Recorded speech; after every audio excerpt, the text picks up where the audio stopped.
have a professional baseball player here, Micheal DiMaggio.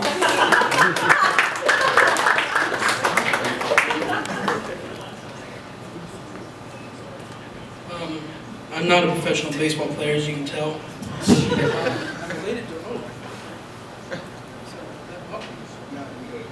Okay, hello, it's me, Michael. I recently got caught buying alcohol with a fake ID, which is pretty embarrassing, but what was more embarrassing was trying to explain to a police officer why a 22-year-old man was buying alcohol with a fake ID. Well, like, who doesn't like to feel young again? So,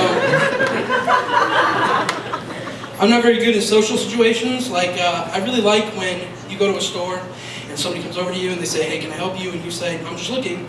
I like when they understand that I'm a grown man, I can find the complete SpongeBob series on DVD and Blu-ray. That's how things should work. They should just walk away, they know. But that's not how they work. Recently, I was at a store looking for a beanie, a Giants beanie, and I'm looking at the beanie rack and all they have is the ones with the Giants logo that says support our troops, and it's camouflage. I'm like, I don't want this. I'm already supporting the Giants. I don't need to support the troops too. That's stretching my allegiances too thin.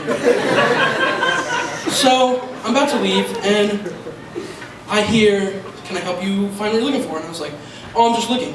And then he goes, well, looking doesn't put food on my table. And I'm like, all right, I'll humor him. I'm looking for a Giants beanie. And he rolls over to the beanie rack with the support our troops one. He goes, here. Oh, he's in a wheelchair, by the way. That's really important. He hands me the support our troops one, and he's like, here's this. And I'm like, shit. If I say I don't want that beanie, it means I don't support the troops, and if you don't support the troops in America, by default you support Al-Qaeda.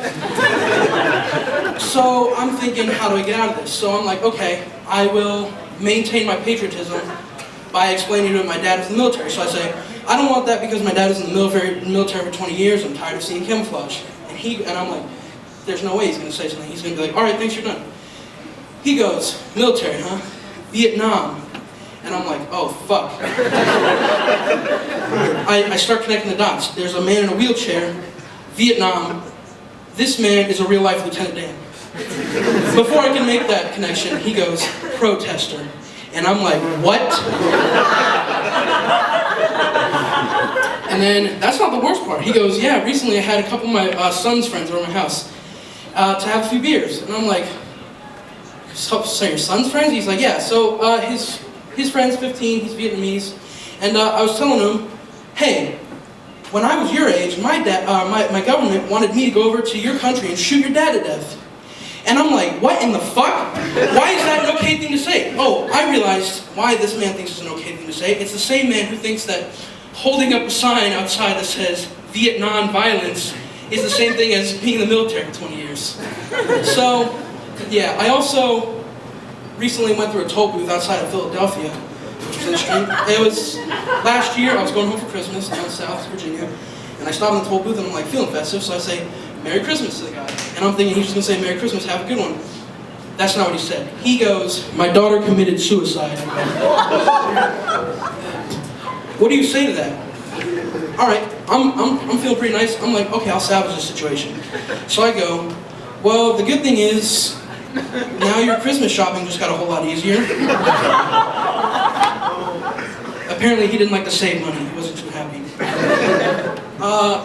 On that same trip, I went through another toll booth down south in Virginia, and I'm like, okay, well last time it didn't go too well, but I'm an optimist. I'm feeling really festive. I love Christmas, it's my favorite holiday. So I'm like, okay, Merry Christmas. And she goes, I'm an atheist. Oh. Okay, so if you're an atheist, why do you have a cross around your neck? And she goes, that's a T for Tanya. All right, Tanya, can you explain to me then why there's that half-naked man hanging down from it?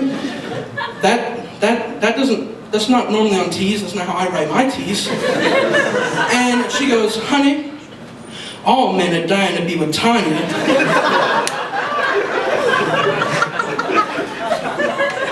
So I have an easy pass now. So that's my set. Am I going to answer?